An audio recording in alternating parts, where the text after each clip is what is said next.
ഏറ്റവും ബെറ്ററായിട്ട് ഇപ്പൊ ഈ വീടും കാര്യങ്ങളും ഒക്കെ ഉണ്ടായാലും ഞാൻ പറയും എൻ്റെ അച്ഛനെയും അമ്മേനെയും പൊന്നുപോലെ എനിക്ക് നോക്കാൻ പറ്റുന്നുണ്ട്. അച്ഛനാണെങ്കിലും അച്ഛൻ പിന്നെ ആഗ്രഹങ്ങളൊന്നും പറയലില്ല.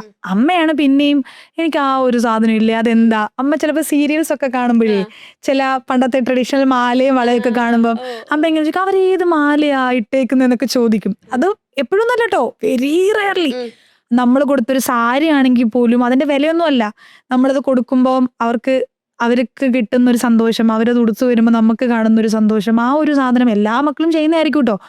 പിന്നെ വീടാണെങ്കിലും എനിക്ക് പണ്ടത്തെ വീട് വളരെ കൊച്ചു വീടായിരുന്നു. ഇപ്പോഴും ആ വീട് പൊളിച്ച് ഞങ്ങൾ വീട് വെച്ച് 2013 നാട്ടിലത്തെ വീട് വെക്കുന്നത്. ഇപ്പോഴും എൻ്റെ മൊബൈലിൽ ഒരു ഡോക്യുമെന്റ് ഫയൽ എൻ്റെ പഴയ വീടിന്റെ ഫോട്ടോ ഉണ്ട്.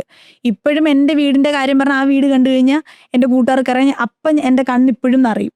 അച്ഛൻ നോർമലായിട്ട്, അച്ഛൻ ഗവൺമെന്റ് എംപ്ലോയി ആണെങ്കിലും ഏറ്റവും ലോ ഗ്രേഡിൽ വർക്ക് ചെയ്യുന്ന ആളാണ്. അപ്പം ഇപ്പം അച്ഛനോട് പറഞ്ഞാൽ നടക്കില്ല. അതുകൊണ്ട് പിന്നെ എൻ്റെ സമയത്ത് ഞാൻ പീരീഡ്സ് ഒക്കെ ആയതിനു ശേഷമാണ് ഞാൻ പറയുന്നത് എൻ്റെ റൂമിന് ഒരു കർട്ടൻ ഇട്ട് തരുമോ, റൂമിന് ഡോർ ഉണ്ടായിരുന്നില്ല അന്ന്. അപ്പം ഞാൻ പറയും എനിക്കൊരു കർട്ടൻ ഇട്ട് തരുമോ ഡ്രസ്സ് മാറുന്നതിന് വേണ്ടിയിട്ടെന്ന് പറയുന്നത് എൻ്റെ പീരീഡ് സ്റ്റേജിന് ശേഷമാണ്.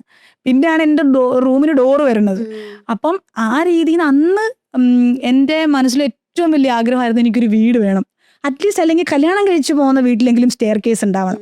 എൻ്റെ ഏറ്റവും വലിയ വിഷ്വലൈസേഷൻ ഏതെന്ന് ചോദിച്ചു കഴിഞ്ഞാൽ ഞാൻ പറയും എന്നെ ആരെങ്കിലും അനുശ്രീന്ന് വിളിക്കുമ്പം സ്റ്റെയർ കേസ് ഇങ്ങനെ ഇറങ്ങി വരണം. വൻ വിഷ്വലൈസേഷൻ ആയിരുന്നു അത്.